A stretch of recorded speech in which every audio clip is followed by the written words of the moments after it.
How did you deal with that? The fact that you were, first of all, you had to recuperate for 2 years, and then after you recuperated from that, then you had a problem getting work. Right. So how did you deal with that? Because that certainly was a change. It was a change, you. and it changed me, and it led to devastation.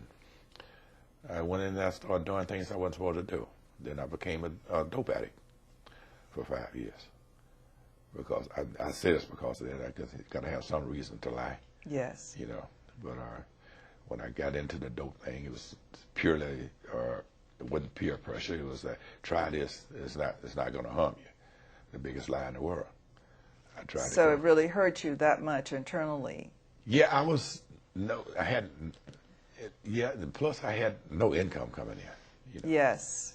And I went back even heading the Black Stuntmen's Association. I mean, getting work for others. There was no money for no that. money No, came in. I okay. I didn't work as an agent or anything. It was just helping people out, you know. But they didn't go to work and come back and see the Calvin. Here's $20. Okay. They used to give me a job. No, that did not happen. You know. Or the thing was, I went back to the post office, got my job there. But then the difference in lifestyle, I think it had a major portion of my sickness, part of my sickness. Yes. I was able to escape and yes. be somebody else, because I definitely was somebody else with that stuff. You know, and I didn't worry about peer pressure. I didn't worry about money. I didn't worry about onesie. I didn't worry about nothing. You know, it's just get the thing. To sedate yourself. That's it. To make yourself feel good for the moment. That was it, yeah. But how did you come out of that? I came out of it. I was working as a dope man in the dope house for $20 of a $20 piece of dope. And by the morning, when the morning got here, dope gone, and I still ain't got no money. And so one day I was asleep. My head was in the closet, my feet was outside, and a big cockroach crawled across my face. And I did that and I smashed him, and all this stuff came out like this, you know, and I looked at my hand, and I said, Lord God, this is not me. Please help me. Get me out of this misery. And that night I said a real, real serious prayer.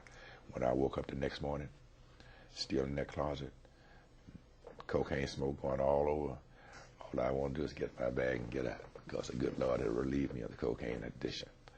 Called my son Russell, come get me. He said, Dad, I'm not coming over there. I said, Russell, I'm out of that. I'm through with this. So I'm sitting on the porch out there. And when he drove up, he looked at me and said, Dad, welcome home. And he hadn't called me Dad in a long time. Oh. I was always just Pops.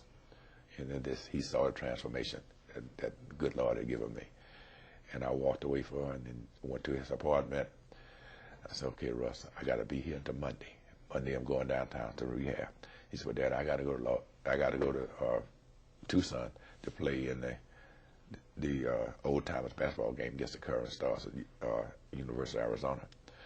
I said, okay, that's okay. I'm cool. He said, okay. There's money upstairs in the drawer, in the right-hand side, and a pink sock. There's some money in there. Okay, here's the keys to the Corvette. I said, I don't need no keys. I'm not going anywhere. I said, you got food in the icebox? He said, yeah. I said, that's all I want. And all my residuals was coming to his house. I used to call him from time to time to bring me $20. I didn't know it was my own money, because all my residuals, he just had a list of what one had come in. And so during that weekend, one came in for $144. I went across the street to the grocery store, bought all the food that I had eaten out of his box, replaced it. Oh, he got there yes. Monday. The rest of the money was laying on the coffee table. And he said, what's all that? I said, whatever you want to do with it. All I need is $10 going to rehab. I'm going to take $10 on that. So, and I got to rehab and looked up and I said, excuse me, Heavenly Father, but I got to tell this little lie. You had to say that you was an addict or an alcoholic in order to be admitted. I was none of that when I went in. But I wanted to find out what took me so long. Why was I so sick? I wanted to read everything about this stuff. And so I said, how long can I stay? He said, some people stay 90 days. I said, how long can I stay? He said, some people stay 6 months. How long can I stay, sir? He said, well, some people can stay a year. I said, that's the one I want. He said, you going to put yourself in there for a year? I said, yes. And so when I come out of here, I'm going to make sure I never have any inkling to going back to where I just came from. And so they let me stay 9 months before they kicked me out. I went into the rehab. I came out in 1990. And since 1990, I have not touched a cigarette, any type of alcohol, or any type of drugs.